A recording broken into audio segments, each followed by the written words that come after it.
जैसे आप एनाटमी अपना सब्जेक्ट है, फर्स्ट ईयर का सब्जेक्ट है। जी। तो सर जैसे कोई एक मेडिकल स्टूडेंट फर्स्ट ईयर का आ रहा है, तो सर उसको आप कैसे उसको गाइड करेंगे कि अपना फर्स्ट ईयर को कैसे करे, अच्छा। जिससे कि फ्यूचर में भी चीज़ अच्छी कर ले जाए वो और फर्स्ट ईयर भी अच्छा एन्जॉय कर ले? मतलब कुछ होता है सर जैसे कि आप देख रहे हैं कि अपने कॉलेजेस में कुछ अभी केसेस ऐसा हो गए हैं कि लोग वो प्रेशर को अपना हैंडल नहीं कर पाए, जिस कारण से कई सारे केसेस हो गए। तो सर आप फर्स्ट ईयर के लिए क्या ऐसा बोलेंगे कि मतलब उनको किस हिसाब से अपनी चीज़ों को डील करनी चाहिए? क्या करना चाहिए कि जिससे सारी चीज़ें स्मूथली हो जाएँ सर?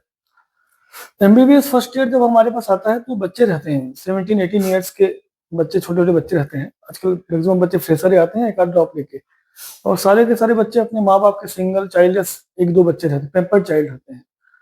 पहले जैसे रैगिंग का माहौल होता था, अब गवर्नमेंट के इफर्ट से रैगिंग ऑलमोस्ट जीरो हो गया, जीरो टॉलरेंस पे चलता है, तो रैगिंग खत्म हो गई है।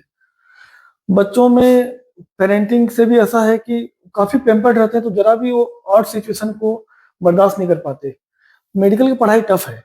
आपने भी medical first year second year pass किया है। जी सर। मेडिकल पढ़ाई बाकी पढ़ाई से काफी अलग है।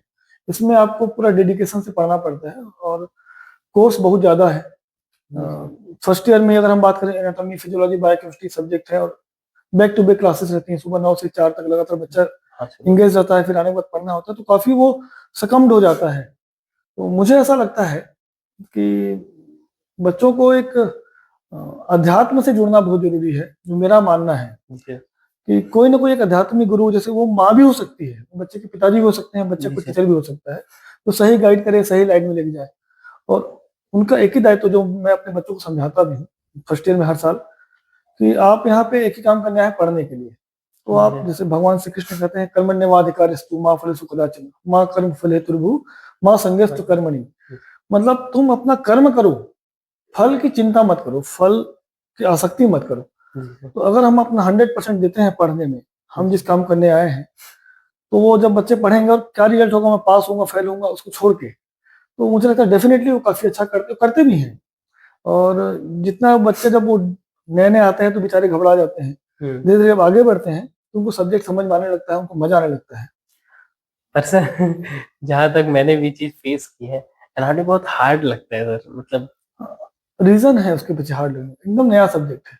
जी अपन सर। फिजियोलॉजी, बायोकेमिस्ट्री कुछ कुछ पढ़ के आए रहते हैं, एनाटॉमी हमारे बॉडी के बारे में है और एकदम न्यू सब्जेक्ट है। और जो बच्चा स्टार्टिंग से ही इसको एंजॉय करता है, पढ़ने लगता है, वो गड़बड़ नहीं करता। लेकिन जो बच्चा शुरू में भागता है इससे या हुँ। घबराता, बाद में पढ़ लेंगे, तो बाद में कवर करना थोड़ा टफ हो जाता है। किसी को एनाटॉमी पढ़ना है तो सर कैसे उसको डील करें, कैसे मैनेज करें सर?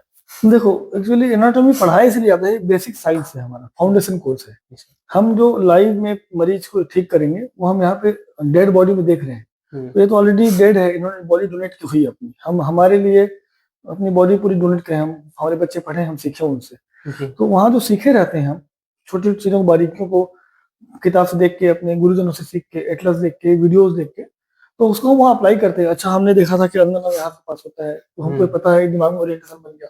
फर्स्ट ईयर के बच्चे में जब वो नया नया आता है, जैसे आपने बताया कि तुरंत ही वो चीज नहीं वो रिकॉग्नाइज कर पाता और समझ पाता, लेकिन धीरे धीरे करके, जैसे अब आप थर्ड ईयर पहुंच गए, अब आपको चीज याद आता होगा कि मैंने वहां देखा था, रिकॉल करते हो तो आपको समझ में भी आता होगा। जी सर। तो फर्स्ट ईयर में चूंकि प्रेशर बहुत रहता है, बच्चा डरते रहता है, और वो नहीं कर, मतलब अगर उस समय वो समझे कि नहीं ये चीज को हमें समझना है, तो बिना डरे करे। डर इसीलिए लगता है कहीं हम फेल ना हो जाए। हुँ।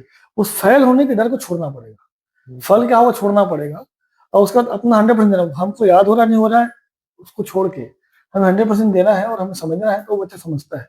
हुँ। और आखिरी आते आते 10 to 20% बच्चों को मैं बोल रहा हूँ कि आपको पढ़ाना भी नहीं पड़ेगा, वो अपने आप करते हैं। जी 250 सर। में से करीब 25 से 50 बच्चे बिना पढ़े काफी अच्छा करते हैं, तो थोड़ा सा उनको पुश करो, अच्छा करते हैं। 25 से 50 बच्चे ऐसे हैं होते हैं जो आप कितना ही पढ़ा लो उनको, वो नहीं पढ़ना है तो कसम खा खाते पढ़ते नहीं। हमारा टारगेट होता है 80। जी सर। जो बीच के 60 to 80% बच्चे हैं, जो एवरेज होते हैं, उनको अब हमको सेव देना होता है, वो काफी अच्छा कर जाते हैं, समझ जाते हैं। सर